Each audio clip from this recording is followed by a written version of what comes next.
kulkas ya.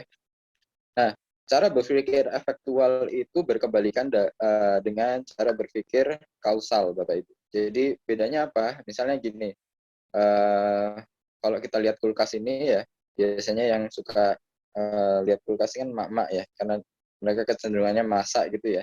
Nah, seorang ibu atau mak-mak itu ketika dia mau masak hari ini, biasanya yang dilakukan itu kan ngelis resep ya, atau ngelis kira-kira hari ini itu mau makan apa ya, atau mau masak apa ya. Nah, dari situ seorang ibu itu kemudian datang ke ya apa, mendatangi suaminya, anaknya, "Pak, Ma, apa, Pak, anak-anak kira-kira hari ini mau makan apa ya?" "Oh, mau makan rawon, Ma," gitu ya. Akhirnya dari situ dia cek, buka kulkasnya dulu. Nah, dari kulkas itu dilihat bahan-bahan buat rawon ada nggak ya? Kalau nggak ada, dia akhirnya ke pasar dan dari situ dia memenuhi kebutuhan-kebutuhan membuat rawon, akhirnya dari situ dia masak rawon. Nah, cara berpikir yang saya sampaikan pertama ini adalah cara berpikir kausal, Bapak Ibu. Jadi, kita punya planning, kita punya rencana, kita mungkin mau meng-create sebuah bisnis. Nah, ketika meng-create sebuah bisnis itu semuanya dipenuhi dulu, dilengkapi dulu, semua harus sempurna baru kita masak rawon. Kita cek dulu bahan-bahan di kulkas ada nggak. Kalau nggak ada, kita harus ke pasar nih. Kalau di pasar apa namanya nggak ada, cari lagi ke pasar yang berikutnya sampai semua bahannya jadi baru masak rawon. Itu cara berpikir kausal. Nah, effectual entrepreneurship itu mindset yang kebalikan dari itu, Bapak Ibu. Jadi mindset kebalikannya seperti apa? Ya sudah, kita buka dulu kulkasnya, dilihat bahan yang ada di kulkas ini apa saja. Oh, adanya bisanya cuma masak telur, ya sudah telur itu dimasak. Nah, jadi ketika kita mau memulai sebuah usaha, mau memulai menjadi seorang entrepreneur, itu tidak harus menunggu sempurna, Bapak Ibu. Karena kalau kita menunggu sempurna, itu kita akan kalah dengan kompetitor-kompetitor kita. Begitu banyak orang yang ingin memulai usaha, begitu banyak orang yang meng-create lebih cepat daripada kita. Jadi kalau kita misalnya menunggu sempurna, itu kesempurnaan itu biasanya justru membuat kita lambat dalam hal mengeksekusi bisnis-bisnis kita. Udah di planning, terus ada yang buka duluan, akhirnya planning lagi yang baru, terus seperti itu. Jadi kebanyakan orang kalau mentalnya lebih banyak ke planningnya timbang ke actionnya, itu kecenderungannya dia akan justru gagal memulai usaha atau bisnisnya.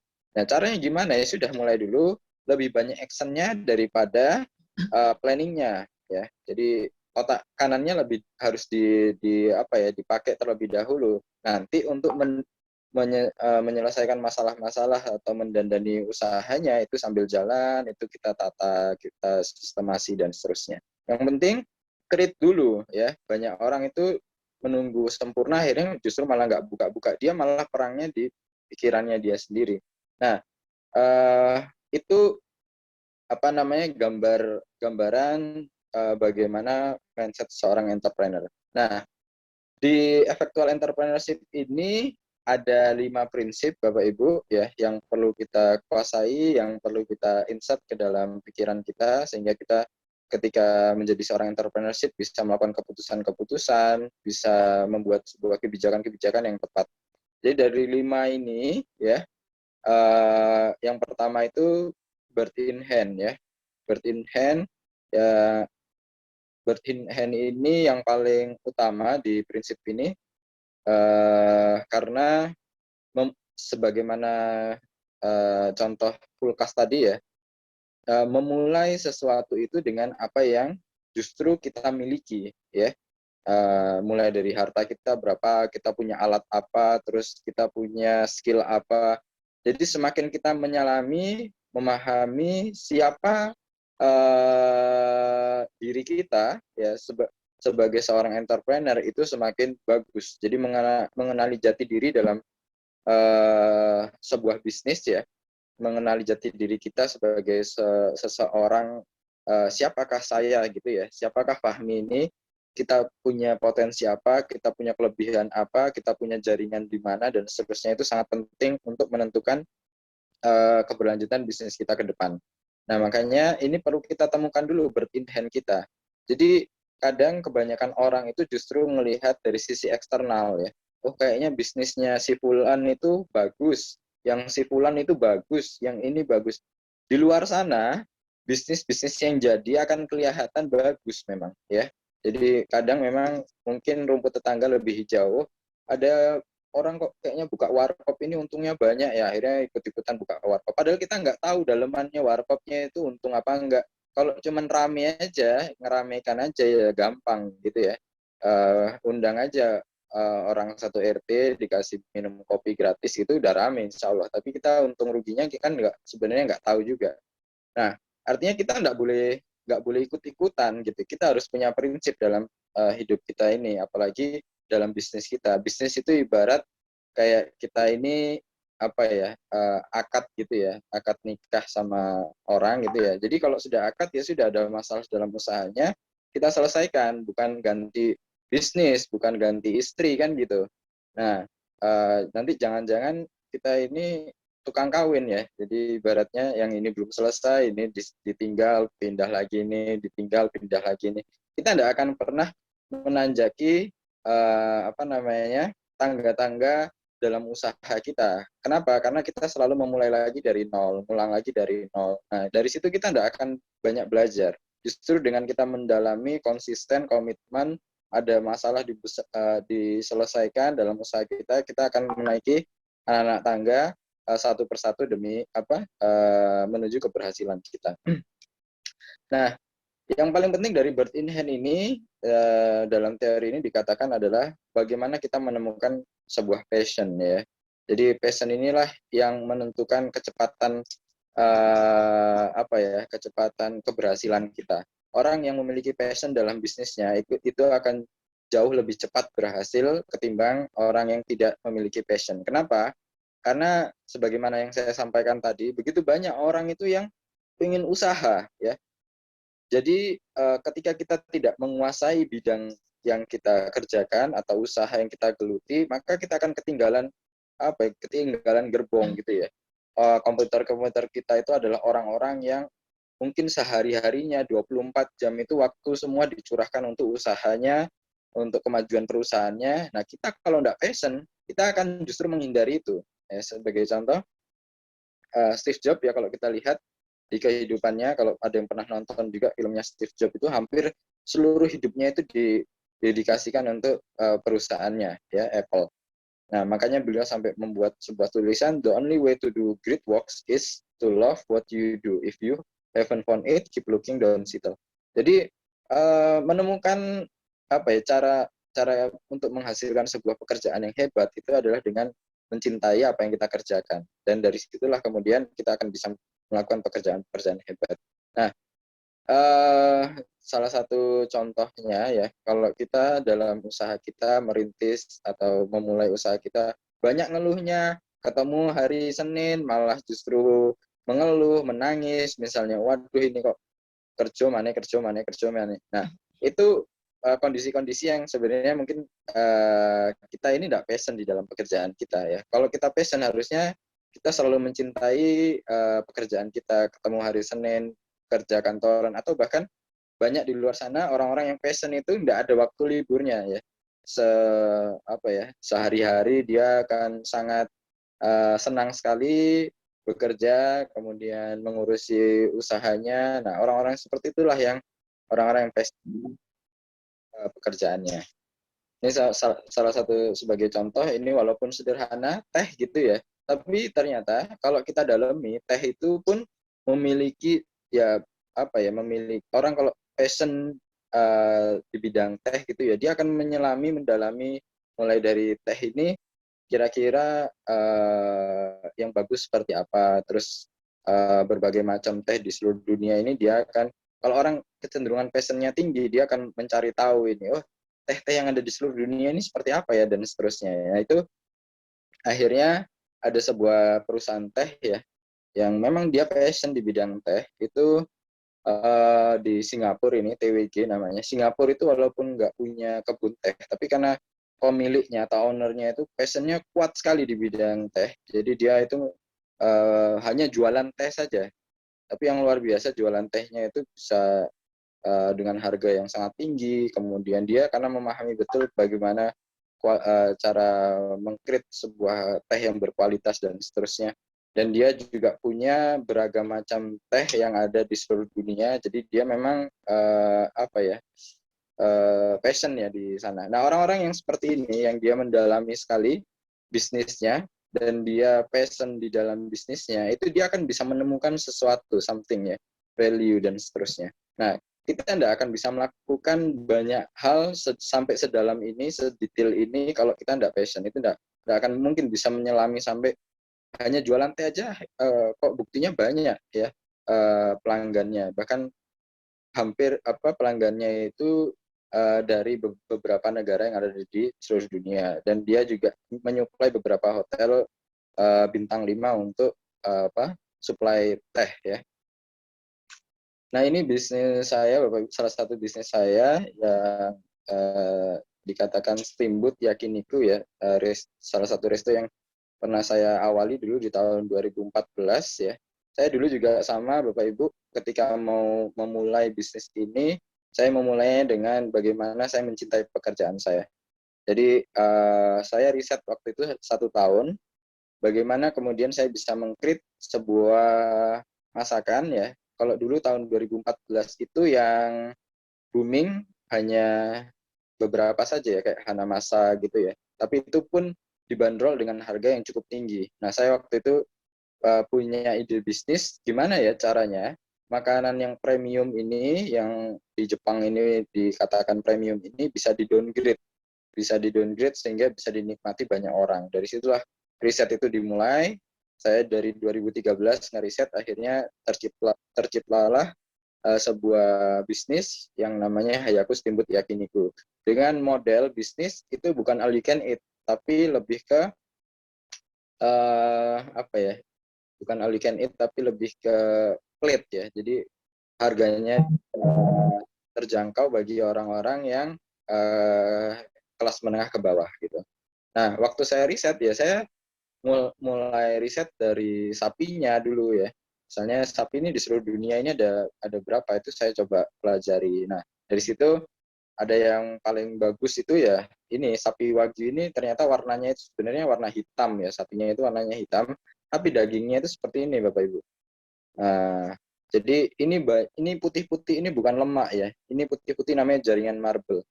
Jadi daging itu yang mahal teksturnya itu seperti ini, banyak jaringan marble-nya. Jaringan marble ini semakin banyak semakin bagus ya. Jadi saya dari situ neliti ini gimana ya cara milah daging yang bagus dan seterusnya. Oh, cara milahnya salah satunya dengan ini. Bukan lemaknya yang banyak ya, ini jaringan lemak namanya. Jaringan lemak itu fungsinya kayak mentega, butter gitu ya. Jadi kalau dipanggang itu langsung gitu ya. Terus dipanasi sebentar lagi gitu.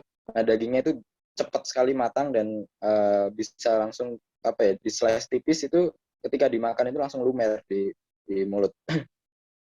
Nah, dari situ juga saya riset ya bagaimana potongan-potongan daging ini, karena di luar sana itu sebenarnya ada profesi khusus namanya butcher ya. Gimana potongan-potongan itu sebenarnya punya nama, dan dari nama-nama ini sebenarnya harganya pun cukup jauh ya, mulai dari loin, rib, chucks dan lain-lain. Saya ingin gimana caranya saya cari potongan yang murah tapi tetap bisa dipakai buat yakiniku. Jadi dari situ saya riset sampai saya menemukan formulanya, dengan harga murah itu harusnya ambil potongan ini dengan sapi yang jenis ini. Nah, dari situlah kemudian saya mengcreate sebuah bisnis yang namanya Hayaku Steamboat yang Yakiniku. Jadi find your passion itu penting, menemukan passion kita sebelum kita memulai sesuatu. Jati diri kita ya dari sini sebenarnya dalam usaha kita. Kalau belum menemukan itu, kita bisa coba ke Gramedia, keliling-keliling lorong aja. Jadi dari situ mana lorong yang membuat kita tertarik dan kita mungkin bisa berlama-lama di lorong itu kan gitu. Kalau enggak dari 24 jam waktu kita bisa cek juga ya. Kira-kira waktu yang paling lama kita bisa berlama-lama itu ngerjain apa sih, kita punya kegembiraan, suasana yang kurang, dan terus itu kira-kira di pekerjaan apa itu kita bisa cek. Oh, Mas, saya sukanya kayak tidur ya. Pesan saya tidur, nggak apa-apa, tidur itu bisa jadi bisnis loh. Ya, misalnya bisnis apa ya? Kira-kira ya, kalau passionnya tidur. Nah, coba Bapak Ibu mikir, kira-kira kalau orang passionnya tidur, kira-kira bisnisnya apa ya yang bisa di-create? Satu mungkin ya bisnis hotel kan, orang kalau sukanya tidur bisnisnya bisa bisnis hotel. Dua misalnya produksi bantal ya, bantal guling ya. Terus apalagi yang berhubungan dengan tidur itu bisa di-create.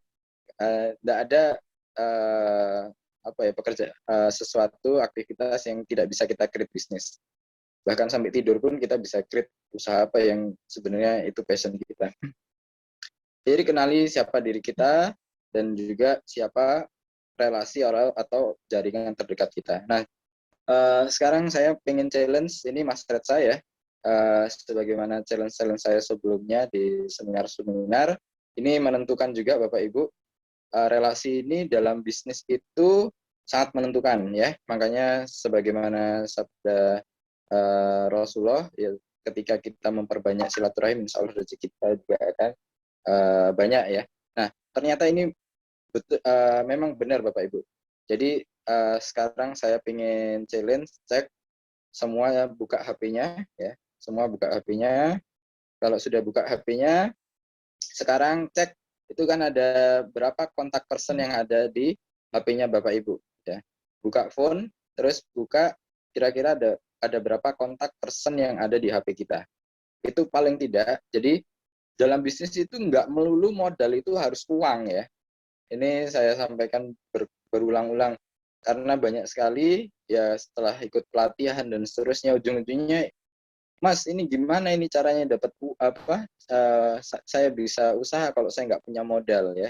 Nah itu sebenarnya hal yang kalau seorang entrepreneur itu bukan, ya itu salah satu obstacle saja, tapi sebenarnya itu bisa diantisipasi dengan ketika kita memiliki potensi-potensi yang lain. Salah satunya adalah ini, relasi jaringan. Nah, sekarang buka, kalau sudah, sekarang diketik Bapak Ibu, kira-kira ya, di grup, ya, di chat, kira-kira kontak personnya Bapak Ibu yang ada di HP-nya ini jumlahnya sekarang ada berapa? Saya pengen tahu, saya pengen challenge.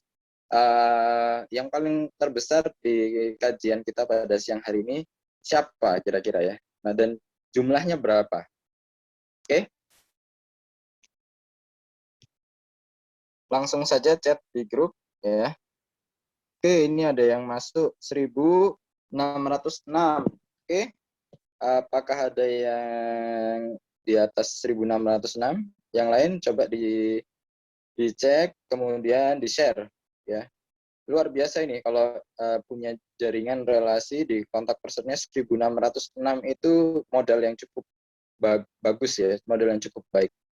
Kalau sekarang itu dalam dunia bisnis itu memperbanyak list building. Namanya ini punya list building itu 1606 orang yang ada di kontak person, dan wah ini luar biasa ini. Wah Mas Retsa sendiri ternyata 3404 ya untuk Mas Retsa ini ya, jaringannya ternyata luar biasa ya sebagai manajer Masjid Bea Cukai Perak. Ini potensi yang luar biasa Mas Retsa untuk menjadi seorang entrepreneur ya. Yang lain Bapak Ibu, silahkan di chat ya. Saya ingin tahu ini kelas kita pada hari ini kira-kira bisa tembus berapa ini ya. Nanti saya akan bongkar juga. Saya di angka berapa? Oke, 1.300 ini luar biasa ya orang bea cukai ya. Rata-rata 1.500, 3.200 ini insya Allah potensi-potensi calon entrepreneur yang luar biasa ya. Lainnya ada nggak yang di atas 3.500 atau 4.000? Ada nggak yang 4.000 ini? Saya tunggu ini. 696, oke, enggak apa-apa. Diperbanyak silaturahimnya, Pak. Ya, jadi modal kita sebenarnya nggak hanya masalah modal uang saja ya, tapi jaringan relasi itu jauh lebih penting, dan saya merasakan sendiri. Oke, ada lagi nggak ini? Sambil di ini ya. Ini tadi masuk berapa? Sebentar, sebentar. Oke. 1950 di atas 2000 suka hang. Oke. Oke, saya pribadi itu 6.700 ya. Jadi itu saya mulai kumpulkan dari ketika saya masih muda ya. Saya dulu masih mudanya itu suka investasi layar ke atas. Oke, luar biasa ini 6.786 ya. Masya Allah. Insya Allah ini calon pengusaha sukses ini. Atau sudah menjadi pengusaha sukses ini insya Allah. Jadi saya cerita sedikit ya, saya itu dulu sukanya ikut seminar Bapak Ibu. Jadi umur 20 tahunan itu investasi saya itu layar ke atas. Jadi suka kalau misalnya ikut seminar di tempat A, B, ikut workshop di A, B, dan dari situ saya ketemu banyak relasi, banyak teman. Dari situ kita jalin hubungan sampai sekarang, dan dalam berbisnis ya, kita ketika menjadi seorang entrepreneur, hubungan baik itu penting. Jadi integritas kita itu juga penting. Segala sesuatu itu dalam bisnis, apalagi saya banyak belajar karena relasi saya kebetulan beberapa juga Chinese ya, itu mereka itu mempertahankan hubungan itu luar biasa, apalagi yang namanya usaha atau bisnis ya. Bahkan mereka itu, saya beberapa temu itu berani rugi untuk sekedar jangan sampai merusak merusak hubungan bisnis ya. Mereka itu ibaratnya sebisa mungkin kalau usaha bisnis dengan mereka itu memberikan banyak keuntungan kepada orang lain atau relasi yang diajak kerjasama. Itu sampai seperti itu. Makanya dari jaringan relasi yang kita miliki, kita perlu maintenance, kita perlu kuatkan. Dari situlah kemudian insya Allah mau bisnis apapun nanti akan jauh lebih mudah. Apalagi sekarang eranya kolaborasi ya, orang banyak melakukan kolaborasi dari A, B, C, dan seterusnya. Nanti akan saya jelaskan di prinsip yang lain. Yang kedua, affordable loss principle ya. Ini kayaknya karena jamnya juga nggak nutut, mungkin sampai poin kedua dulu ya. Affordable loss principle ini gini Bapak Ibu, jadi dalam usaha itu is calculate risk ya, mengkalkulasi resiko, bukan mengkalkulasi untung rugi saja. Kalau saya punya uang misalnya 100 juta, saya kembangkan sampai 10 juta, itu kalau dibilang untung ya. Kalau itu pengembangannya selama 5 tahun, sebenarnya nggak untung. Ya karena apa? Dalam bisnis itu modal kita itu akan bisa habis 100%, betul? Nah, jadi ketika kita memulai sebuah usaha, pastikan kita ini sudah siap mental ruginya dulu daripada mental untungnya. Jadi kebanyakan orang itu kalkulasinya itu kebanyakan ini yang enak-enak, yang bagus-bagus gitu ya. Jadi di atas kertas itu kadang banyak itu lebih banyak bagusnya daripada tidak bagusnya. Karena menutupi semangatnya dan seterusnya. Sebenarnya itu salah Bapak Ibu. Jadi yang benar itu kita kalkulasi dulu resikonya, kita berani rugi berapa. Itu penting. Kenapa kita berani rugi berapa itu penting? Karena dalam bisnis itu kembali lagi kita akan bisa kehilangan 100% modal. Dan yang paling terpenting adalah biasa ya di dunia usaha itu kita bisnisnya tidak perform itu sangat biasa sekali dan sangat wajar sekali. Bahkan bisa kehilangan 100% pun itu sangat wajar sekali.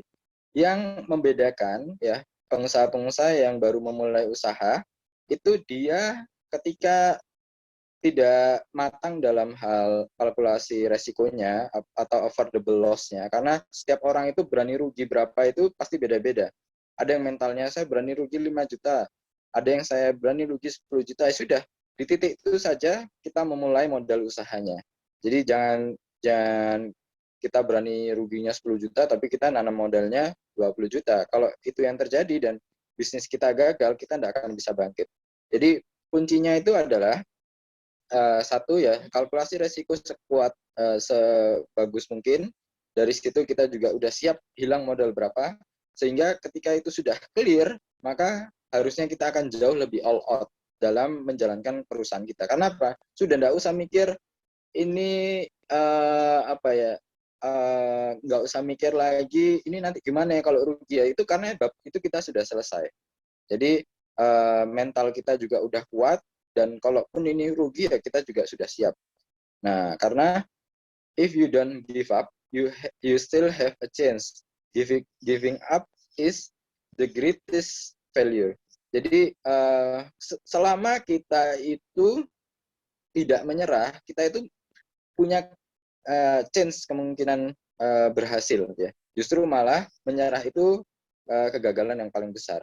Jadi dalam bisnis itu kalau kita gagalnya 10 kali, kita bangkitnya harus 11 kali ya. Kalau kita gagalnya 20 kali, kita bangkitnya harus 21 kali. Artinya dari situ kita belajar menaiki anak tangga, dan dari situlah kemudian karakter seorang entrepreneur kita, kemudian segala sesuatu kita itu bisa tumbuh. Oke, mungkin 4 menit ini saya ingin sharing. Awal pertama kali saya bisnis itu sablon digital ya, tahun 2009, itu dari dana beasiswa saya waktu menjadi aktif di organisasi di kampus. Nah, dari situ saya beli beberapa alat, yang akhirnya alat itu saya kembangkan sampai saya mengcreate sebuah bisnis awal itu adalah sablon digital ya. Nah, di bisnis ini awalnya juga cukup berat ya Bapak Ibu.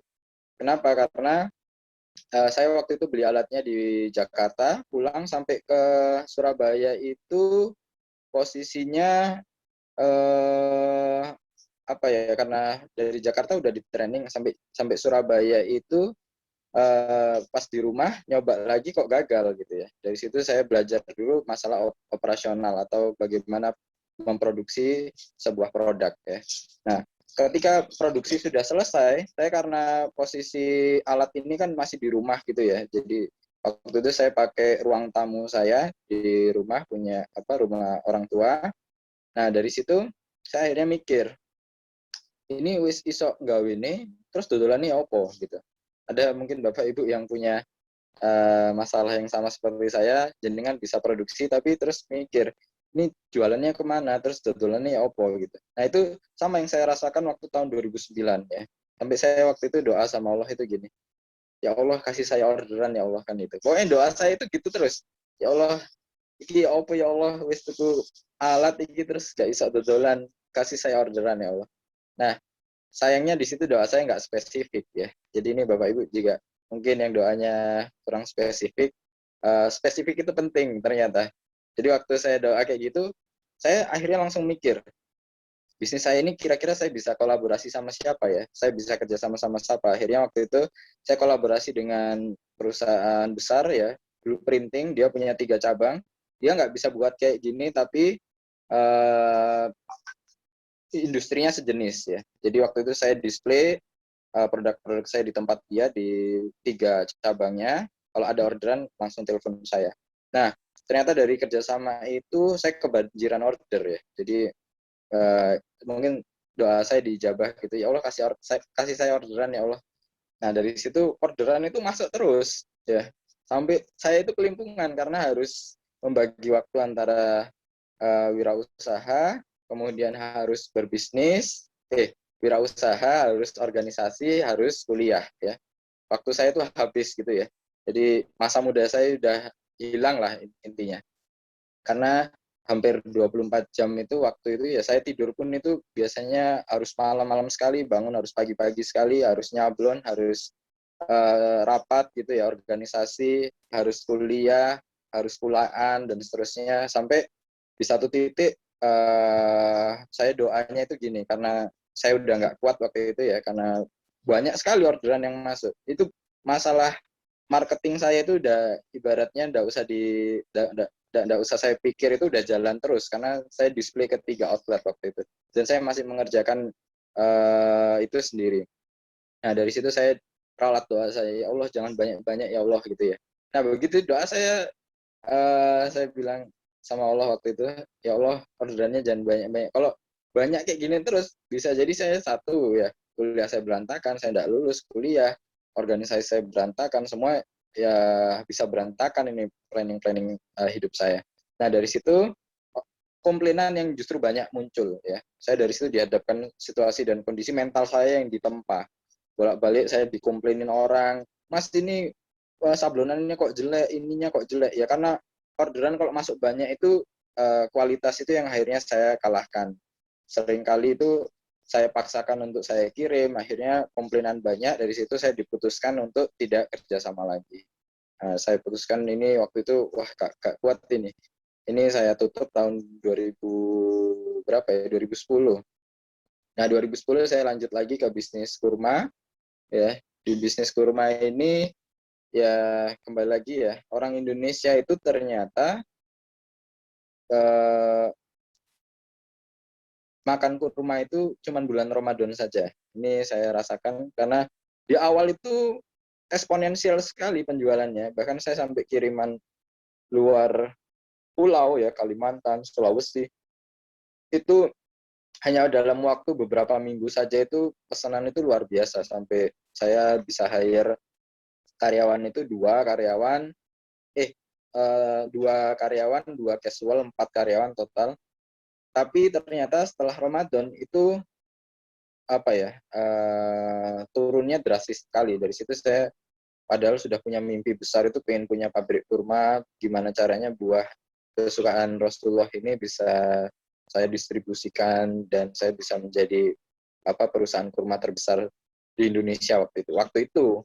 Tapi ternyata bertahan mimpi itu cuma 1 bulan karena setelah Ramadan lewat juga bisnis saya. Tapi nggak berhenti sampai di situ Bapak Ibu, kembali lagi tadi ya, mulai dari kita berani rugi berapa, dari situ kita kuatkan lagi mental. Nah, bisnis saya yang kedua ini tahun 2011, itu tour travel. Tour travel itu 2011 itu pas booming-boomingnya agen tiket. Ini sampai saya buatkan kantor ini karena memang performanya luar biasa. Satu tiket itu saya bisa dapat 30.000 sampai 60.000. Kalau Garuda itu 50 sampai 60.000. Kalau luar negeri itu 500 sampai 1 juta. Itu untungnya, bersihnya. Nah, dari situ saya punya karyawan 2, dan saya kembangkan bisnis ini tahun 2011 sampai tahun 2013. 2011, 2012, 2013 ya. 2012 itu udah mulai muncul Tokopedia, Traveloka, Tiket.com dan seterusnya. Saya dari sini bisa nyicil mobil pertama saya itu waktu itu beli Avanza dan saya langsung rentalkan lagi, saya muterkan lagi untuk aset. Nah, tapi 2012 Traveloka, Tiket.com dan seterusnya masuk, akhirnya dari situ bisnis-bisnis agen tiket mulai berguguran dan per tahun 2013 saya putuskan untuk saya close ya. Ini karena agen-agen tiket juga mulai pada bertumbangan dengan aplikasi-aplikasi tiket ya. Tapi saya tetap bertahan di rental mobil. Waktu itu saya punya satu mobil tapi mengelola agensi rental mobil itu sampai 15 mobil. Nah, ceritanya saya tutup itu karena saya sempat shock karena sempat pernah kehilangan mobil, dan dari 15 mobil yang saya eh, dari 15 mobil yang saya kelola itu satu mobil hilang dan itu mobil saya sendiri ya. Nah, itu cobaan terberat di usia saya yang masih 21 tahun waktu itu. Udah pernah mengalami shock, itu tadi shock terapi itu, mobil seharga 180 juta itu digadaikan 18 juta di penggadaian gelap. Tapi alhamdulillah mobilnya balik karena saya di satu titik begini Bapak Ibu ya. Waktu itu saya benar-benar down ya, benar-benar mental saya itu juga jatuh. Saya 1 bulan itu doa ya, setiap subuh itu saya doa. Sampai doa saya di akhir doa saya itu ketika saya mendekati putus asa itu sampai saya benar-benar ikhlas ya. Jadi mobil itu saya sampai doa sama Allah itu gini, ya Allah ini mobil saya itu lahir ke dunia itu saya tidak bawa apa-apa ya. Jadi saya bilang sama Allah, saya lahir ke dunia tidak bawa apa-apa, mati pun saya tidak akan bawa apa-apa. Mobil ini juga kalaupun uh, mobil yang sebelumnya ini ya cuma titipan saja. Kalau misalnya engkau kehendaki untuk engkau ambil ya Allah, saya ikhlas gitu. Dengan sebenarnya ya berat hati juga ya, namanya manusia ya. Ya Allah ini ambil sudah, ikhlas saya insya Allah. Kalau engkau kehendaki untuk engkau titipkan kepada hamba, titipkan ya Allah. Cuman gitu aja doa saya waktu itu. Selesai saya tutup doa itu, habis doa pagi petang itu ya, pagi ya subuh al-maksurat itu, saya doa kayak gitu. Bayangin Bapak Ibu, subuh-subuh saya ditelepon sama jaringan travel. Jadi aneh sekali ya. Ketemunya itu setelah doa saya tutup itu, saya ditelepon sama orang travel itu. Mas, mobilnya ketemu Mas. Terus waktu itu, loh ketemu di mana? Di Penggadaian Gelap Malang, mobilnya itu digadaikan 18 juta. Nah, ternyata Bapak Ibu, ya ketika kita kondisi sudah ikhlas, itu rasa senang mobil kembali itu udah enggak ada. Ya. Jadi saya waktu ditelepon gitu ya nada datar gitu ya. Terus ya sudah, saya tinggal sampaikan sama teman saya yang rental mobil itu, ya mas, mobilnya balik aja, yang penting nggak usah diperkarakan masalah hukum, ya saya ikhlas, kita selesaikan secara kekeluargaan. Ya akhirnya balik mobil itu. Dari situ saya lumayan cukup shock berat ya, akhirnya saya putuskan ini resikonya besar sekali ini, dan saya di usia yang segitu tidak akan mampu untuk menghandle resiko sebesar itu. Jadi saya putuskan untuk saya tutup. Ini juga sama, saya sering nutup usaha Bapak Ibu ya. Jadi kalau bikin pelatihan mungkin cocoknya gimana caranya nutup usaha gitu ya. Karena lebih banyak, memang kebanyakan kalau saya sharing juga, pengusaha-pengusaha di luar sana itu banyak ininya ya, banyak kisah-kisah gagalnya ya. Dan memang benar di prinsip yang kedua ini, yaitu prinsip affordable loss principle ini sangat menguatkan sekali. Ketika kita mau memulai usaha, kita harus pastikan dulu kita berani rugi berapa. Dari situ, ketika kita terus bisa bisa melewati masalah demi masalah mental, dengan yang dari kecil menuju mental yang besar, dari situlah kemudian kita bisa berkembang. Mas Retsa, saya sampai jam berapa ini? Atau masih lanjut? Insya Allah dicukupkan dulu, Coach Fahmi. Nanti insya Allah akan ada tanya jawab satu pertanyaan, satu pertanyaan tanya jawab, untuk kemudian dilanjutkan pada seri-seri berikutnya. Insya Allah. Monggo, Bapak, Ibu, dan rekan-rekan semuanya, barangkali ada yang ingin ditanyakan atau ingin di-sharingkan, dibuka kesempatan. Mohon maaf karena waktunya terbatas. Ya, dipersilakan satu pertanyaan. Silakan memanfaatkan fitur raise hand. Ya, nanti mikrofon akan kami buka. Dipersilakan untuk dibuka. Silakan bagi yang ingin bertanya kepada Coach Fahmi, yang pengalamannya banyak ini. Pak Akma Kurniawan, Mas Retsa. Pak Akma Kurniawan, oh iya. Monggo silakan Pak Akma untuk menyampaikan pertanyaannya. Ya, makasih Coach. Insight-nya menarik nih ya. Kebetulan ini juga lagi coba bikin usaha. Memang dulu beberapa waktu kuliah juga bikin usaha, barang-barang bikin komputer, ngerakit komputer barang-barang gitu ya. Tapi kok kalau saya teruskan akhirnya waktu setelah lulus kuliah, ya karena mungkin ingin menyenangkan orang tua gitu ya. Kalau orang tua kan lihatnya setelah kuliah itu ya kerja gitu ya, bukan bikin usaha dulu gitu ya. Nah, mungkin mindset itu yang masih banyak gitu ya ke orang-orang tua kita gitu ya. Sehingga waktu itu usaha yang dibangun sama teman-teman itu kami tinggal dan akhirnya bekerja gitu ya sampai dengan sekarang. Nah, dalam bekerja itu, saat ini pun ini seringkali, beberapa kali, nggak seringkali sih, beberapa kali itu mencoba untuk bikin usaha. Salah satunya kan kelihat, jujur karena basically bukan orang teh, tapi kakek nenek gitu ya. Kakek nenek itu lebih ke arah pertanian, waktu itu lebih tertarik kepada budidaya gitu ya, pertanian juga. Cuma karena ilmunya belum cukup, akhirnya bukan pertaniannya, tapi hasil pertaniannya yang kita bawa dari desa ke kota. Karena kita lihat waktu itu, misalkan beras gitu Coach ya, waktu itu beras itu mungkin harganya ini premium sekitar 10.000, 12.000 ya. Mungkin di petani masih sekitar 8.000, biaya distribusi mungkin sekitar 1.000 lah ya per kilo. Sehingga masih ada peluang margin meskipun tipis. Nah, cuma karena ya itu tadi Coach, karena dibarengi kerja sama usaha ini yang kadang-kadang kan kita akhirnya nggak bisa ngelepas gitu ya. Ya jujur sih Coach, salah satunya kalau orang kerja itu kan sudah keenakan. Saya jujur saat ini posisi itu lebih zona nyaman gitu Coach ya. Bahasa kami itu zona nyaman gitu ya. Sudah berhasil nyaman, setiap bulan dapat uang gitu ya. Ya kerjanya seperti itu gitu ya, rutinitas seperti itu. Nah, ketika ingin sparing waktu, seolah-olah itu waktunya saat ini itu hanya di Sabtu Minggu gitu kadang-kadang ya.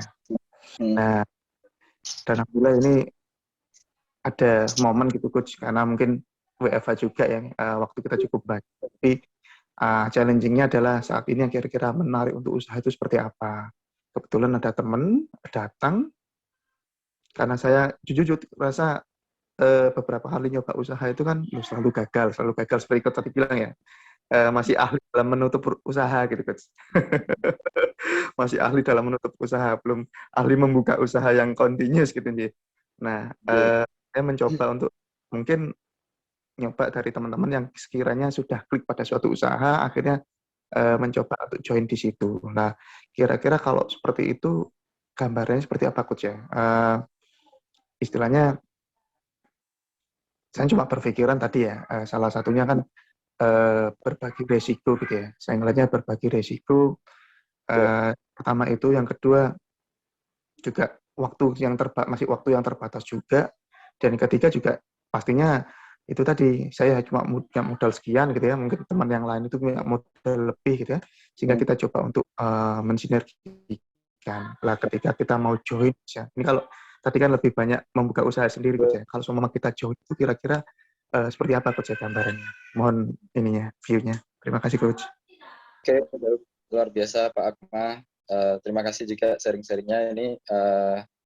Mungkin beberapa memang dirasakan dari teman-teman yang pengen wirausaha, tapi juga di satu sisi dihadapkan dengan situasi kondisi yang bekerja. Saya kebetulan punya binaan bisnis juga, ya.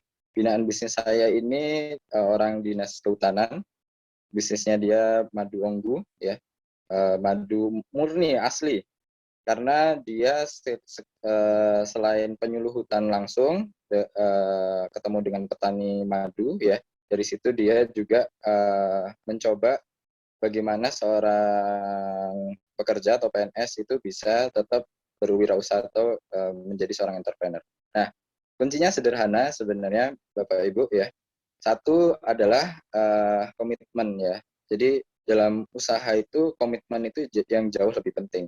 Nah, masalah ketika kita bertemu dengan sebuah masalah itu kalau sudah komitmen, kita insya Allah akan mencari jalan keluar. Contoh, uh, yang binaan saya itu, beliau cara mengantisipasi masalah pekerjaan dan seterusnya adalah mengcreate sebuah tim, ya, mengcreate sebuah tim dan dibantu oleh istrinya. Jadi kalau sekarang itu bahasa kerennya itu couple-planner, ya. Couple-planner itu suami istri ini dia menjadi seorang entrepreneur. Itu, beliau itu couple-planner, jadi suaminya yang memastikan produksi bahan apa ya, madunya itu bisa aman gitu ya. Yang istrinya itu memastikan manajemen bisnisnya. Jadi dia create juga kantor di rumah, ya, dibuat sedemikian rupa sehingga memang atmosfer ngantornya ada. Dari situ dia punya mempekerjakan beberapa karyawan, dan dari situ dia mendevelop perusahaannya dari rumah. Dan luar biasa, sekarang reseller, agen, distributornya tersebar hampir mendekati 100 reseller dan agen di seluruh Indonesia. Nah, itu memang benar Pak. Jadi kita harus menciptakan zona tidak nyaman, ya. Jadi entrepreneur yang bagus itu kayak apa ya, kayak nahkoda gitu ya. Nahkoda itu kalau kita punya kapal, ya, itu kapal kita itu akan nahkoda yang handal itu dia adalah yang pernah menemukan banyak banyak badai, ombak besar dan seterusnya. Nah, sama zona tidak nyaman itu zona yang paling bagus untuk seorang entrepreneur. Caranya gimana? Ya ciptakan zona-zona yang tidak nyaman itu sehingga pikiran kreativitas kita itu akan muncul dari situ. Nah, salah satu caranya adalah dengan menaikkan biaya operasional. Itu gini, menaikkan biaya operasional itu kayak gini. Kalau saya itu seringkali mengilustrasikan bisnis itu kayak kita itu ngendarain kendaraan, ya. Jadi kita mau ngegas speednya kita itu seberapa cepat itu tergantung kita sebagai supir, ya kan. Nah, bisnis juga sama Pak. Jadi Bapak pengen gigi berapa? Kalau saya biasanya coaching itu di beberapa binaan usaha itu, Bapak pengen kecepatan berapa ini bisnisnya jalannya? Mau gigi 1, gigi 2, gigi 3, gigi 4, semakin cepat kecepatan usahanya itu menandakan bahwa biaya overhead perusahaannya itu semakin tinggi. Artinya dalam situasi dan kondisi yang tertentu, ibarat kita itu naik di jalan tol kecepatan tinggi itu gimana sih? Ya harus fokus kan gitu, nggak boleh toleh kanan toleh kiri, itu bisa tabrakan kita. Nah sama, jadi Bapak itu bisa ngatur sebenarnya biaya perusahaannya seperti apa, gigi berapa dulu. Kalau orang misalnya mau belajar naik mobil tuh, kan nggak mungkin langsung gigi 3 gitu ya, bisa nabrak Pak. Ya gigi 1 dulu pelan. Oh, kira-kira Bapak itu yang nggak bisa luas waktunya, itu mulai diserahkan ke orang, gaji orang, nggak apa-apa. Walaupun kalau dilihat-lihat, coach ini kalau dilihat-lihat ya saya bisa rugi kalau misalnya gaji orang terus kayak gini. Oh, kalau saya pribadi ya, saya jujur ya, visi saya dalam usaha itu bukan nyari cuan, nyari untung itu yang kesekian Pak. Yang penting itu kembali lagi ke visi misi ya. Nanti ini kaitannya dengan bagaimana membangun sebuah partner bisnis tadi. Nah, visi misi itu sangat menentukan sekali kita dalam berwirausaha. Saya dari dulu, dari mulai usia 19 tahun memulai usaha itu, saya tidak pernah mengimpikan saya punya omset besar, profit besar. Enggak. Saya itu justru impian saya itu saya ingin punya SDM yang banyak, kemudian SDM yang banyak itu saya bisa bina, dari situlah keberkahan turun. Jadi saya pernah dapat kajian itu gini dari salah seorang ustadz. Kalau kita itu seorang pekerja, ya, maka pahala kita itu adalah satu, yaitu menyantuni keluarga kita, kan gitu. Kalau kita itu berbisnis, ya, itu pahala kita sebagaimana karyawan kita. Kalau karyawan kita 100, maka pahala kita itu 100 plus 1, Pak. Ya, dan menyambung hidup orang ya dengan memberikan mereka makan ya, memberikan mereka gaji dan seterusnya, itu pahalanya luar biasa karena menyambung hidup orang. Nah, itulah yang jadi motivasi saya. Saya ibaratnya kalau doanya itu ingin punya banyak SDM, itu omset itu udah nyesuaiin. Insya Allah ya. Karena perusahaan kita itu semakin besar itu, SDM-nya semakin banyak, itu kan nggak mungkin omsetnya kecil. Jadi dari situ Bapak bayangkan saja, punya SDM-nya ditata yang bagus, di manajemen yang bagus, biar kalaupun kita harus pakai pakai gaji kita untuk nutupin gajinya mereka, ya enggak apa-apa, itu situasi dan kondisi yang tidak nyaman, yang sangat bagus untuk seorang entrepreneur. Jadi dia akhirnya mikir, ini apa ya, masuk gajiku pakai terus buat. Saya dulu juga seperti itu Pak. Jadi ketika saya buka cabang pertama saya, kebetulan kuliner itu waktu saya buka resto yang pertama itu, pertama 4 meja tok, akhirnya berkembang sampai 7 meja, terus ada investor masuk di Malang, saya disuruh buka cabang di Malang waktu itu. Nah, saya pertama kali juga mikirnya sama ya, ini kalau saya gaji karyawan, gaji manajemen pusat, mulai dari keuangan dan seterusnya, saya rugi dong. Mendingan saya ngerjain keuangan saya sendiri. Ternyata itu pikiran saya yang salah. Ya, kenapa? Saya itu bayangin, saya itu orang yang minus matematika, nggak terlalu suka hitung-hitungan. Nah, dari situ saya ketika cabang pertama saya itu harus laporan keuangan ke investor, saya membutuhkan waktu 2 minggu untuk membuat laporan keuangan sampai balance ya. Jadi mulai dari nota-nota itu saya kumpulin sampai karcis parkir itu saya gimana caranya supaya bisa balance ya. Nah, saya ditagih terus tuh sama investor. Ayo Mas Fahmi, gimana ini laporan keuangannya? Gimana ini? Ya Pak, sebentar Pak. Ini kalau saya itu takut Pak, kalau misalnya ada sesuatu yang salah itu saya nanti ditagih di akhirat, saya kan gimana ini? Nah, akhirnya dari saya mikir, ini kalau saya kayak gini terus, habis waktu saya itu ngurusin laporan keuangan, karena saya membutuhkan waktu 2 minggu untuk menyusun laporan keuangan cabang. Dari situ saya memberanikan diri invest SDM pertama saya itu bagian accounting keuangan. Nah, begitu accounting masuk, dia ngeset membuat sebuah sistem gitu ya. Nah, begitu akhir bulan itu dia hanya membutuhkan 4 jam saja untuk bisa membuat laporan keuangan. Kan luar biasa. Nah, dari situ saya mikir, kalau saya udah invest SDM kayak gitu, saya harus cari duit lagi yang lebih besar kan gitu. Akhirnya saya nawarin lagi, saya dapat tawaran itu buka cabang Jogja itu ketika 3 bulan setelah buka Malang. Ya. Tapi sebelum itu ada ceritanya tuh Pak.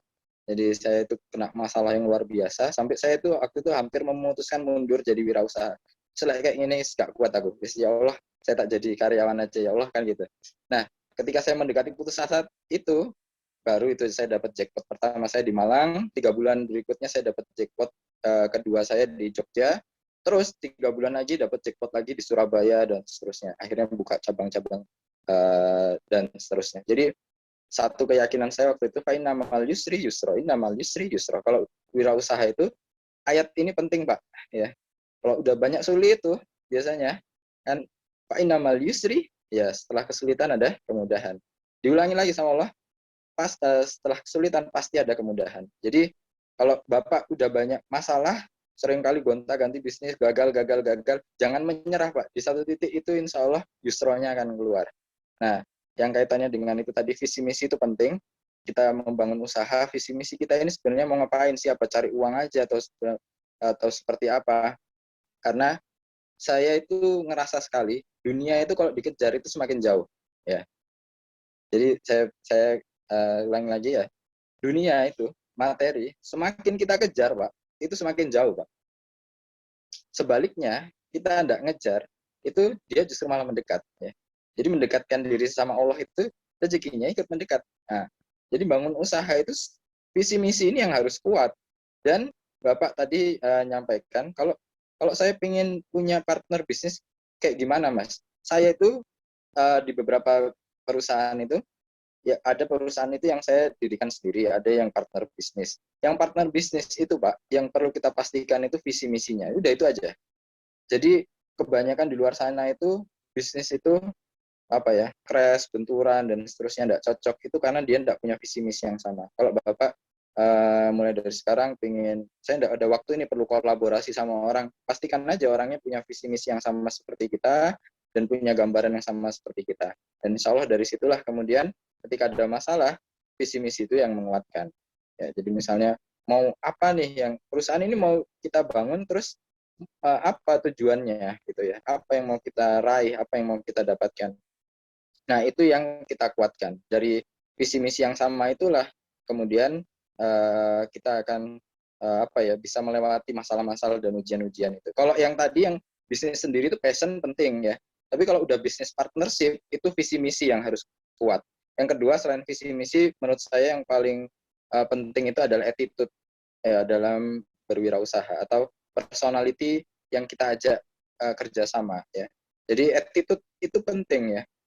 Integritas mereka itu coba kita lihat dulu, oh gimana dia dalam usaha, dalam mengelola uang dan seterusnya. Saya alhamdulillah saya punya tim itu attitude itu yang saya benar-benar apa ya, benar-benar saya jaga. Kemudian mereka kita ajak gimana caranya, integritas itu penting bagi seorang wirausaha dan jangan sampai hanya masalah kecil itu melukai integritas kita dalam kerjasama gitu. Jadi insya Allah itu Pak Akma, terima kasih banyak sharing-sharingnya Mas Retsa dan teman-teman semua peserta kajian Bea Cukai Perak. Saya kurang lebihnya mohon maaf. Wassalamualaikum warahmatullahi wabarakatuh. Waalaikumsalam warahmatullahi wabarakatuh. Terima kasih banyak Coach Fahmi atas sharing-sharing ilmunya yang luar biasa. Jadi ilmu itu mahal ya, Bapak Ibu semuanya dan rekan-rekan, bahwa pengalaman-pengalaman untuk gagal ternyata luar biasa sekali, akan mampu membentuk mental seorang pengusaha. Dan disitulah kita belajar tentang bagaimana hidup itu tidak boleh menyerah dengan berbagai pilihan-pilihan yang tersedia di depan. Baik, terima kasih atas waktunya Coach Fahmi. Demikian Bapak Ibu semuanya kajian pada pekan hari ini. Nantikan info-info selanjutnya dan sampai jumpa di dalam kajian berikutnya. Kita tutup majelis kita dengan membaca hamdalah, alhamdulillah, istighfar, dan doa penutup majelis. Subhanakallahumma bihamdika, asyhadu an la ilaha illa anta, astaghfiruka wa atubu ilaik. Wassalamualaikum warahmatullahi wabarakatuh. Waalaikumsalam warahmatullahi wabarakatuh. Waalaikumsalam warahmatullahi wabarakatuh. Pak.